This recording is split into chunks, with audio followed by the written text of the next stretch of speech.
The ugly phase of watercolour is a daunting experience for every artist who has encountered it, and by the way, that's 100% of watercolour artists, from beginner level all the way to advanced. It has so many negative effects. As the initial excitement begins to fade, we are faced with something patchy or muddy which is so far from what we had in mind that we very often give up on the painting, or in some cases, even give up on watercolour completely. Why does it happen, and what do I personally do when it appears in all its mighty ugliness? This is a crucial moment when you either lose or learn to trust watercolour. So let's have a look. Hello, my name is Fiona Di Pinto, and on this channel we discuss everything watercolour and more. Welcome if you are new, and if this sounds like something you might like to see again, be sure to hit that notification bell so you won't miss any of my weekly videos. And now let's get into it.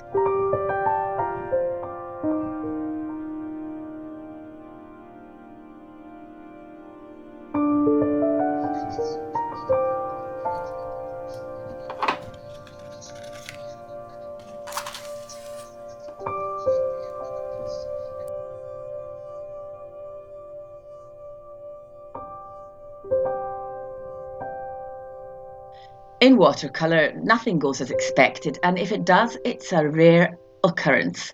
In this video, you'll see me paint a Highland cow, and you will see exactly what I mean. Though there are several reasons why we hit the so-called ugly phase of watercolour. And in this specific case, it was due to salt, which I often toss into my paintings for texture. And it acted in a completely different way from what I was used to. You'll see that later. But that's not the only reason. Midway through a painting, the lack of our darkest values or the deepest shadows, which we often find in the hair, in the fur, in the eyes, in the nostrils, etc., make the painting look flat and sometimes like a complete failure. And this is very often the time when our piece either gets tossed in the trash can or abandoned.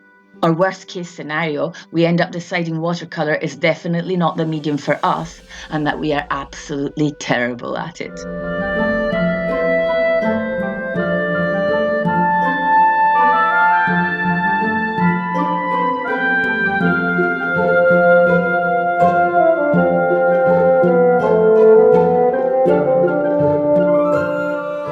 But here's the good news. The ugly phase is there for a reason. I like to think it's like a trick this medium pulls on us to see if we are prepared to go along for the ride and embark on this artistic journey, which is not always easy, let's face it.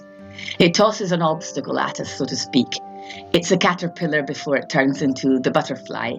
It's the wall we sometimes hit before there's about to be a big change in our lives, an evolution in ourselves. In many ways, watercolour imitates in its behaviour how life seems to unfold and unravel. The ugly phase in watercolour teaches us something fundamental, trusting that something beautiful is on the other side. Because of its inherent nature, it teaches us to push through.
So I just don't get salt. How did this happen? Sometimes I use salt and nothing happens, and then sometimes I use hot salt, and I don't know why, it's always when I'm painting animals for some reason. And this happens. So what I'm going to do is I'm going to keep some of this texture where I want it, and I'm going to paint over it where I don't want it. I'm going to brush the salt off and dry everything off with a heat tool, and then I'm going to go back in.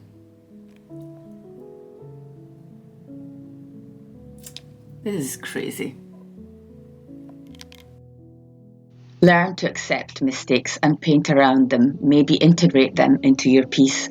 With watercolour, you cannot erase mistakes, but you can create a balance between the messy, the unexpected, the hard edges, or, as in this case, that overwhelming amount of texture the salt left on my Highland cow, and a more defined look. So we create this balance between what they call lost and found edges, and I really love that concept so much. The imperfection reflects how unique watercolour is, because no two pieces can ever be created the same. There can be no copy of a watercolour painting, especially painted in the expressive manner. Things cannot be repeated because it's the water who makes a lot of the decisions, and you've got to let it.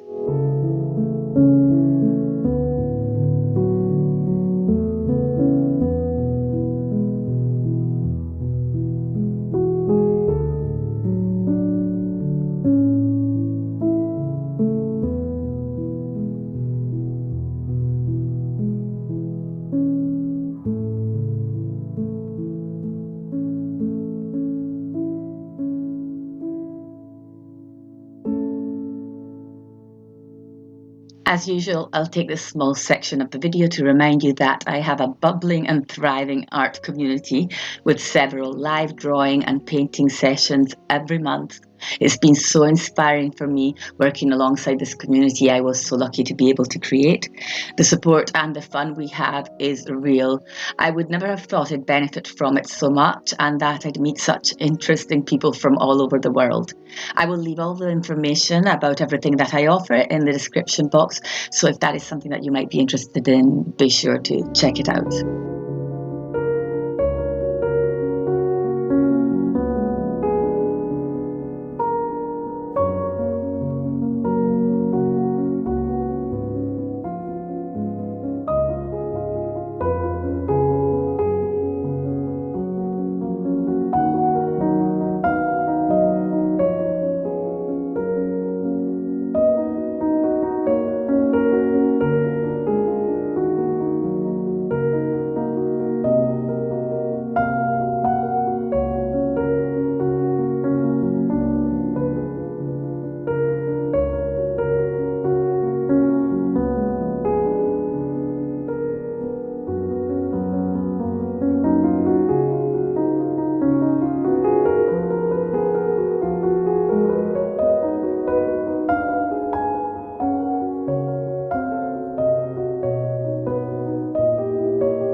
So the ugly phase of watercolour is a bump in the road, nothing more than that. It's not really important to know why it happens, even though it basically goes down to not being able to control this medium completely, as we have learned by now. More than why it happens, I'm here to tell you that it's completely normal. And especially if you're a beginner, I need you to know this, because you might think it's you, but it's not you. So push through. Since my previous video where I talked about how my watercolour practice helped me overcome my lifelong battle with anxiety, I have been noticing so many similarities between life and watercolour. If by any chance you're out there and you're on the fence about starting to paint, then please do. Please pick watercolour, pick transparency, pick excitement, pick unpredictability, pick the perseverance it will teach you, and never forget that the only way out is through. Thank you for watching. I love reading your comments, so feel free to ask questions. I always answer, or say anything you wish. I will see you next Sunday. I hope you'll be there. Bye for now.